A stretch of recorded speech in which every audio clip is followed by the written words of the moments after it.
Class 9 CBSE science the fundamental unit of life. Chapter का नाम है the fundamental unit of life. Short answer question है, short answer question कराएंगे। तो इसमें पहला क्वेश्चन देखिए, 30वां। Why are lysosome known as suicide bag of cell. यानी लाइसोसोम को आत्महत्या की थैली क्यों कहा जाता है या सुसाइडल बैग क्यों कहा जाता है? तो lysosome are known as suicidal bag because when cell get damage.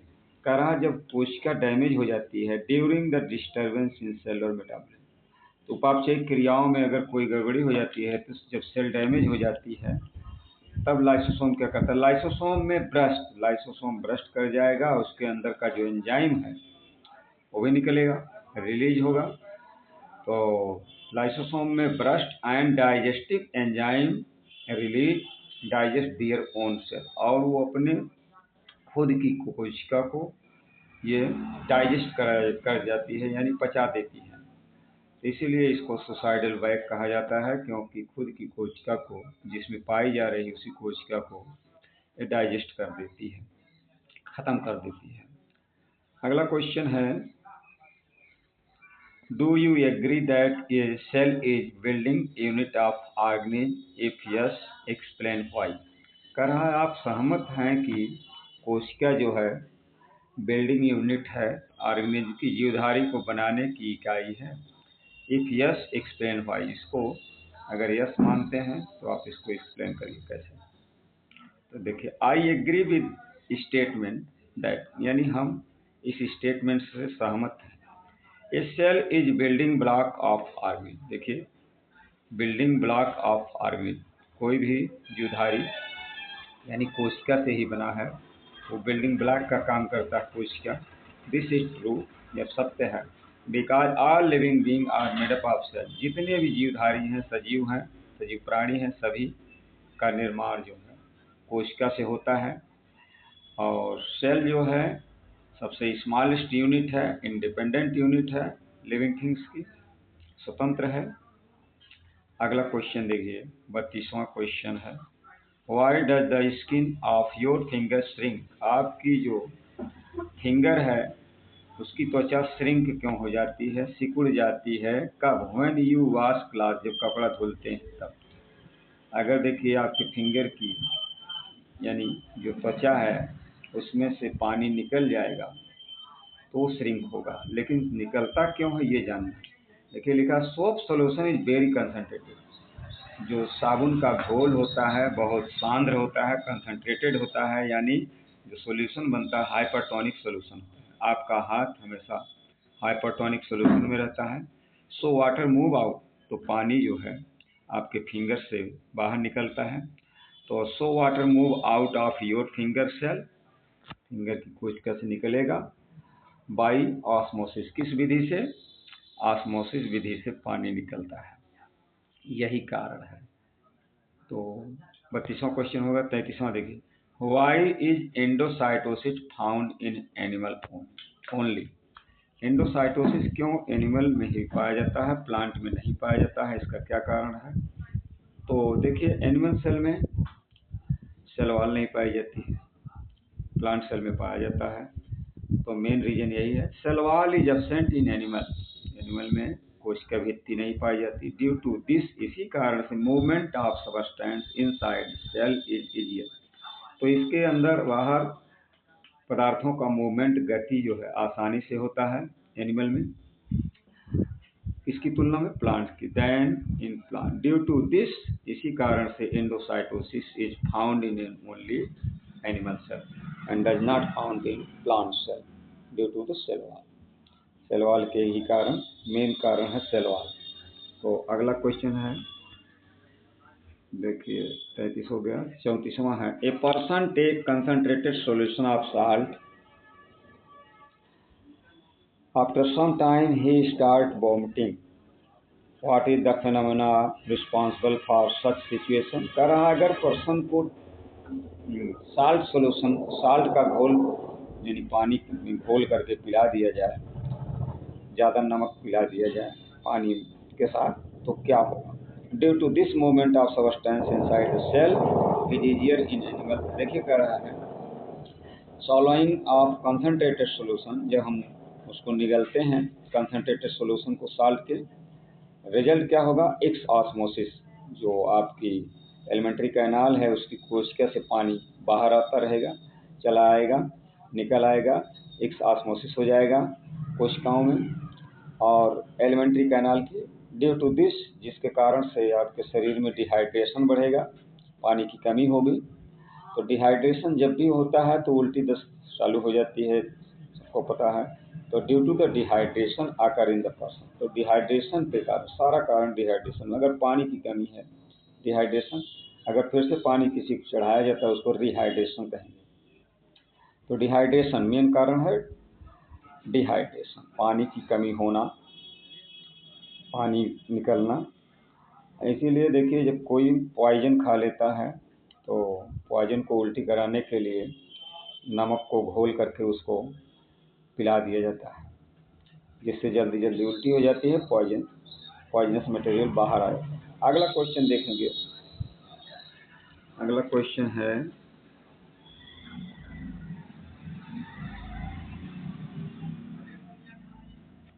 35वां। Name any cell organelle which is non membranous. Name any cell organelle which is non membrane. ऐसी सेल ऑर्गेनली का नाम बताना, ऐसे कोशिकांग का नाम बताना है जो जिस पर मेम्ब्रेन नहीं होती, यानी बिना मेम्ब्रेन वाली कोशिकांग कौन सी है? तो उसका नाम है राइबोसोम। राइबोसोम जानते हैं दो तरह की होती है, 70S और 80S। 70S mostly found in prokaryote and 80S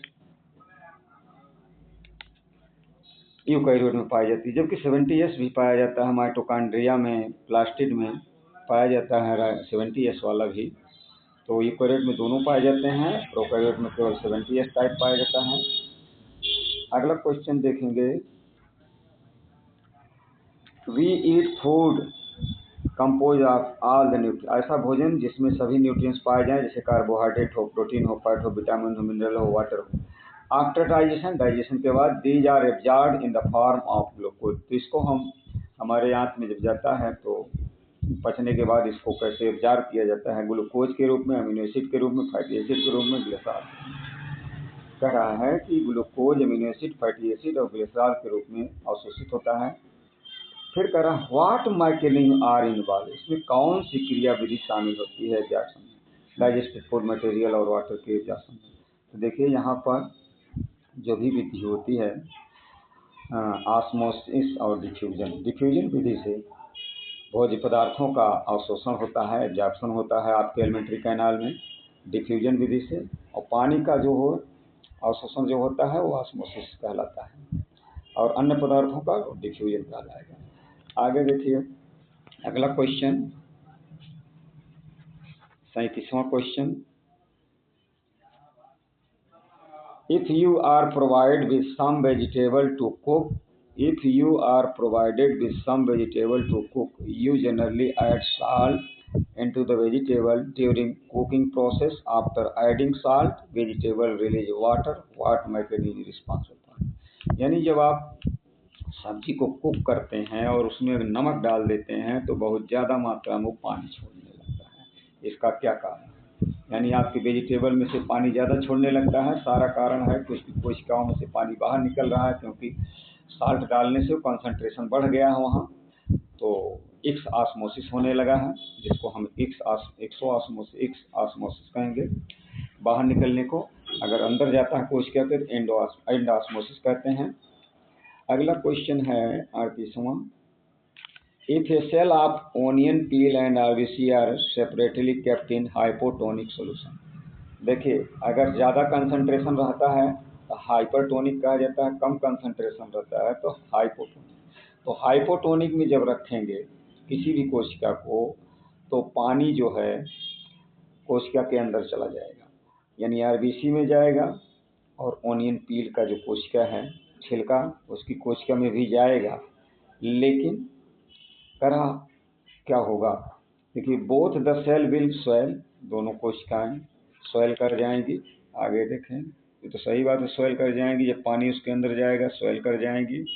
अगला क्वेश्चन देखिए, यही क्वेश्चन, इसमें दूसरा दिया है आरबीसी विल ब्रस्ट, और पानी इतना ज़्यादा चला जाएगा कि आरबीसी जो है ब्रस्ट कर जाएगी, फट जाएगी इजीली, आसानी से। While cell of onion peel will resist the bursting, यानी नहीं ब्रस्ट नहीं हो रही है प्याज, क्योंकि उसमें के ऊपर कोशिकाओं में सेलवाल पाया जाता है, कोशिका भित्ति पाई जाती है, इसलिए वो ब्रस्ट नहीं करती है। तो ये दोनों ऑप्शन सही हैं। अगला, यानी देखिए सी पे लिखा A and B both are correct, दोनों सही हैं। डी ऑप्शन में दिया है RBC and onion peel cell will behave similarly, दोनों एक तरह से व्यवहार करेंगे ऐसी बात नहीं है, ऑप्शन नंबर सी सही होगा।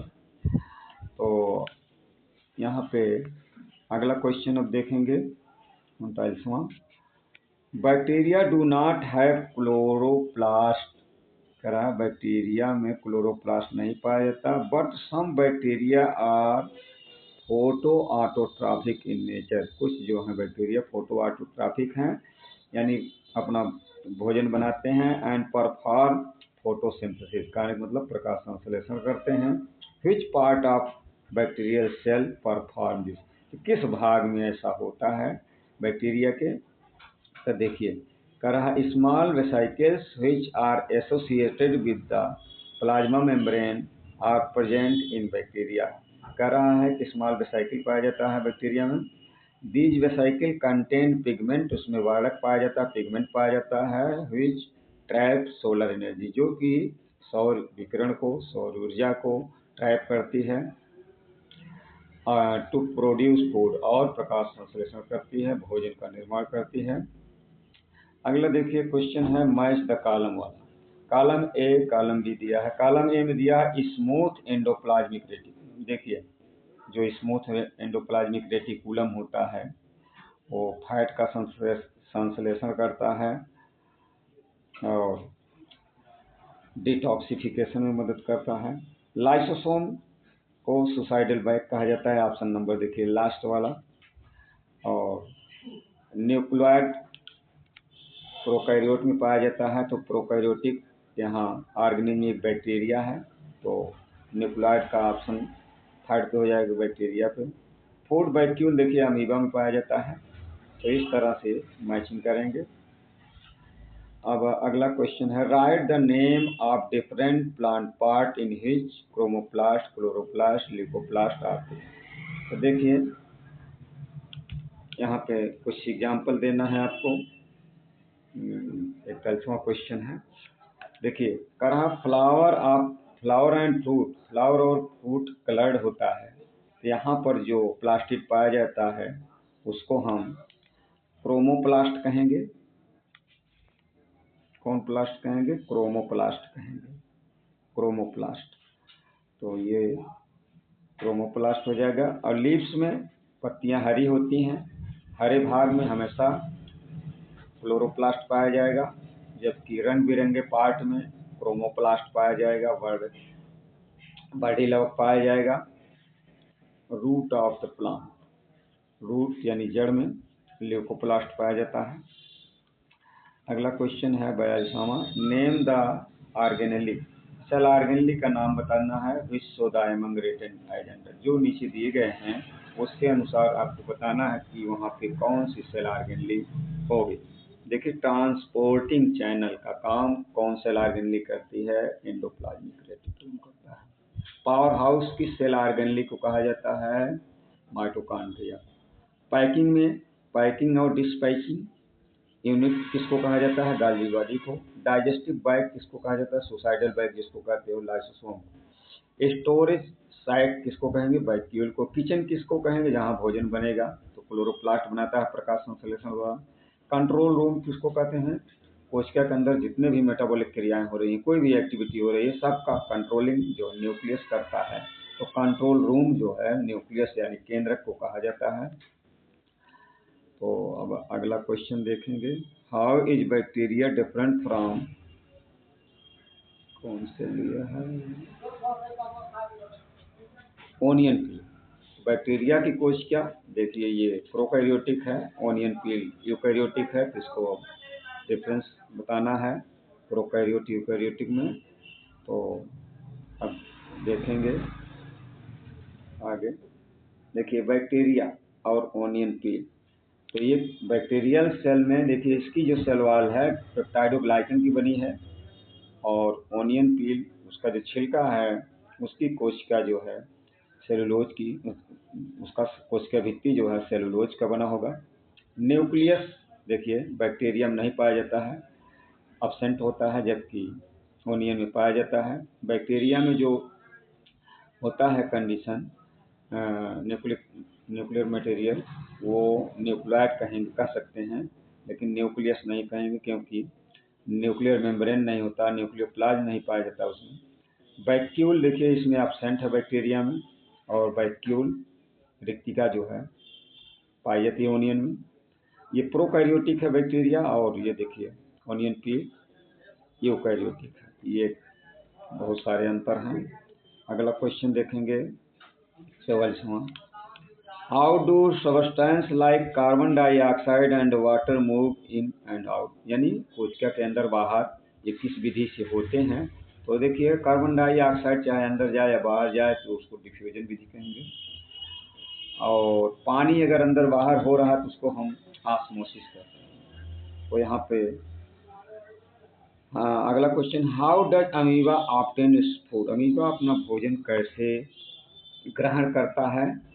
तो अमीबा में देखिए एक संरचना बनती है जिसको हम सूडोपोडिया यानी कूटपाद कहते हैं, कूटपाद बनता है अमीबा में। एक सूडोपोडिया तो सराउंड फूड पार्टिकल्स, और कूटपाद बना के फूड पार्टिकल को घेर लेती है चारों तरफ से।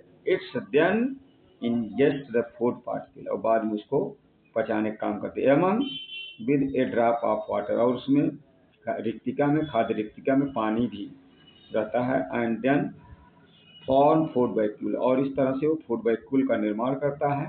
This process of obtaining food, amoeba में इस विधि को हम एंडोसाइटोसिस कहते हैं, यानी फूड पार्टिकल को घेरना, घेर करके उसमें पानी की मात्रा होना, फूड पार्टिकल बनाना और उसको डाइजेस्ट करना फूड पार्टिकल को, ये विधि एंडोसाइटोसिस कहलाती है।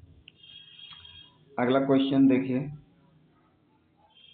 Name two organelles in plant cell that contain own genetic material, यानी ऐसी कोशिकांग का नाम बताना है जिसके पास खुद का जेनेटिक मटेरियल होता है, यानी डीएनए होता है। तो दो सेल ऑर्गेनेली ऐसी हैं, एक का नाम प्लास्टिड और एक है माइटोकॉन्ड्रिया, जिसमें खुद का डीएनए, खुद का राइबोसोम होता है, राइबोसोम लेकिन 70S टाइप होता है। तो the mitochondria and plastid. Why are lysosome also known as scavenger of cell, lysosome को स्कैवेंजर क्यों कहा जाता है। देखिए साफ सफाई काम करती है कैसे। लाइसोसोम कंटेन एंजाइम, उसके अंदर एंजाइम होता है which are use for destroying, जो यूज किया जाता है डिस्ट्रॉय करने के लिए। वो worn out part of cell, कोशिका का कोई भाग जहाँ वार्न आउट हो जाए, जैसे उधर जाता है, टूट जाता है, डैमेज हो जाता है, तो उसको डिस्ट्रॉय करती है। Lysosome also destroy waste material, जो वेस्ट मटेरियल है उसको भी डिस्ट्रॉय करने का काम करती है। इसी कारण से due to this lysosome are known as scavenger of cell, कोशिका का स्कैवेंजर इसीलिए कहा जाता है। Which cell organelle control most of the activity of cell, देखिए न्यूक्लियस, न्यूक्लियस कोशिका के अंदर जितनी भी एक्टिविटी होती है, ज़्यादातर एक्टिविटी की कंट्रोलिंग पावर न्यूक्लियस या केंद्रक के पास होता है। Which kind of plant is more common in, which kind of plastic is more common in, तो कौन सा प्लास्टिक पाया जाता है। जैसे रूट में सबको पता है ल्यूकोप्लास्ट, लीव में सबको पता है क्लोरोप्लास्ट, फ्लावर और फ्रूट में क्रोमोप्लास्ट। जैसे कच्चा मिर्चा है हरा रहता है तो उसमें क्लोरोप्लास्ट, पक जाता है क्रोमोप्लास्ट। इसी तरह फल है, जब कच्चा रहेगा हरा रहेगा क्लोरोप्लास्ट, लेकिन जब पक जाएगा तो उसमें क्रोमोप्लास्ट में कन्वर्ट हो जाता है। अगला क्वेश्चन 50वां देखिए, why do plant cell possess large size, plant में क्यों बड़ी साइज का वैक्यूल पाया जाता है, एनिमल सेल में नहीं पाया जाता बड़ी साइज क्यों। देखिए कह रहा vacuole not only store many, देखिए करा vacuole not only store many important substances, they also contain cell type that give targetity to the cell। करा है vacuole जो है केवल उसमें इम्पॉर्टेंट सब्सटेंस ही नहीं स्टोर होते, केवल स्टोर ही नहीं होते बल्कि दे आल्सो कंटेन सेल साइप उसके अंदर होता है, और जिसके कारण कोशिका को टारगेटिटी मिलती है, यानी वो जो है स्थिर दशा अपनी बनाए रखती है, फूली रहती है। How are chromatin chromatid chromosome related, ये कैसे रिलेटेड है देखिए, जैसे क्रोमैटिन क्रोमैटिड क्रोमोसोम, तो सबसे छोटी इकाई क्रोमैटिन है, उससे क्रोमैटिन मिल करके क्रोमैटिड बनाएंगे और क्रोमैटिड मिल करके क्रोमोसोम बनाते हैं। तो क्रोमोसोम बड़ी इकाई है, सबसे छोटी इकाई समझ लीजिए क्रोमैटिन है। तो chromosome are made up of chromatid, करा है गुणसूत्र जो क्रोमैटिड से बना है और क्रोमैटिड क्रोमैटिन से बना है। इस तरह से सबसे बड़ी इकाई हो गई क्रोमोसोम, छोटी है क्रोमैटिन। अगला क्वेश्चन देखिए 52 क्वेश्चन नंबर 52। तो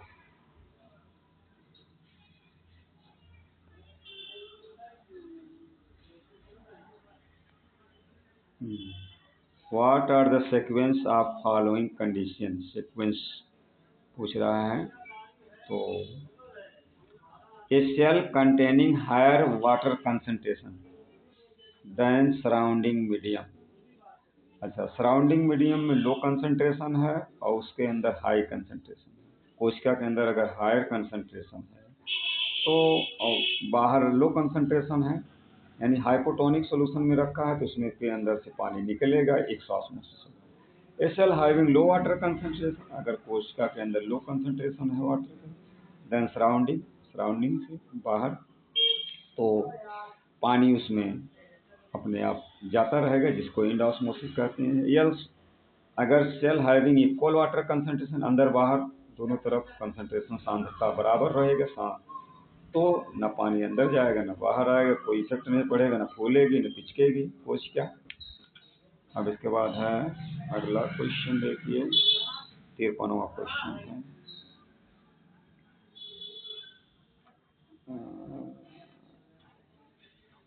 देखिए कह रहा है ड्रा प्लांट सेल एंड लेवल इन द पार्ट्स विच, तो प्लांट सेल देखिए ड्रा किया हुआ है और इसमें सबसे बाहर देखिए ये सब है, सेल वॉल है,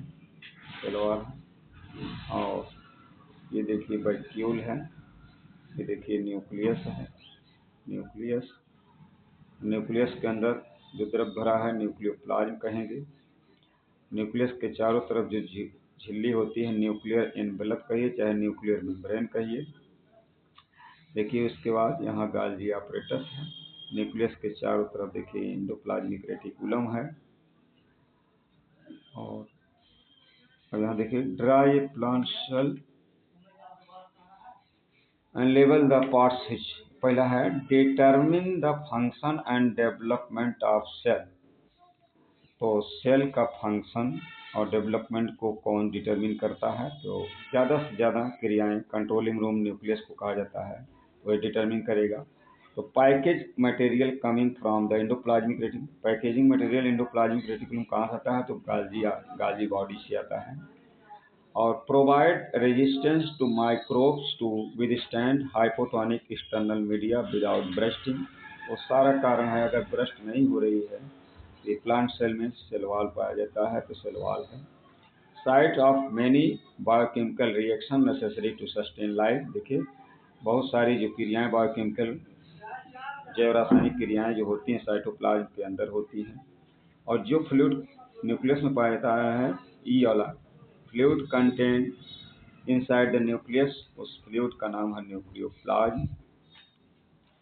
तो अब अगला देखिए एनिमल सेल और प्लांट सेल में अंतर दिया है। देखो एनिमल सेल में सेल वॉल नहीं पाया जाता है एब्सेंट, प्लांट सेल में प्रेजेंट। प्लास्टिड देखिए केवल प्लांट सेल में पाया जाता है, एनिमल सेल में एब्सेंट प्लास्टिड। और प्लांट सेल में प्रेजेंट। इसमें देखिए स्मॉल वैक्यूल एनिमल सेल में स्मॉल वैक्यूल, प्लांट सेल में लार्ज वैक्यूल। सेंट्रियोल केवल एनिमल सेल में पाया जाता है, प्लांट सेल में एब्सेंट होता है। अब एनिमल सेल बनाना है, ड्रा नीट लेवल डायग्राम ऑफ एनिमल सेल। तो एनिमल सेल, अब देखिए अगले पेज पे चलते हैं, पेज नंबर 12। देखिए यहाँ एनिमल सेल बना हुआ है, केवल लेबलिंग कर देना है, बना करके डायग्राम को नामांकित कर देना है। और इसके बाद 56वें क्वेश्चन में देखिए यहाँ ड्रा ए बेल लेवल डायग्राम ऑफ यूकैरियोटिक न्यूक्लियस केवल बनाना है, how it different from nucleoid. तो देखिए जो कंडीशन यूकैरियोटिक कोशिका में होती है उस केंद्रक की बात कर रहा है, जिसको न्यूक्लियस कहते हैं। जो प्रोकैरियोटिक में न्यूक्लियर मटेरियल होता है, जहाँ उसको न्यूक्लियोइड कहा जाता है प्रोकैरियोट में, और यूकैरियोटिक में न्यूक्लियस कहते हैं। तो दोनों में अंतर दिया है, न्यूक्लियस और न्यूक्लियोइड। तो न्यूक्लियस पाया जाएगा यूकैरियोटिक में, न्यूक्लियोइड पाया जाएगा प्रोकैरियोटिक में।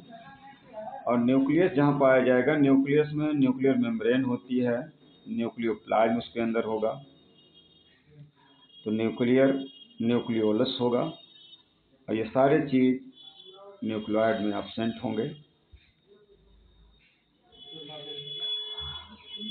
अब difference between rough endoplasmic reticulum and smooth endoplasmic reticulum को डिफरेंस बताना है। तो देखिए यहाँ दिया क्वेश्चन, देखिए रफ एंडोप्लाज्मिक रेटिकुलम पर राइबोसोम के पार्टिकल अटैच रहते हैं, जबकि स्मूथ वाले नहीं रहते हैं। राइबोसोम रफ एंडोप्लाज्मिक रेटिकुलम इसीलिए प्रोटीन का सिंथेसिस करता है, संश्लेषण करता है, निर्माण करता है, जबकि स्मूथ एंडोप्लाज्मिक रेटिकुलम ये उस पर राइबोसोम अटैच नहीं होते हैं और ये प्रोटीन संश्लेषण नहीं करता है, बल्कि ये फैट का संश्लेषण करता है। अगला क्वेश्चन लास्ट पेज पे अब चलेंगे। देखिए अंतर दिया है यहाँ पे,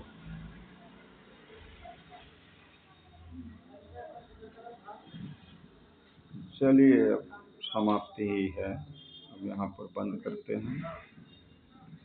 धन्यवाद आप लोगों को।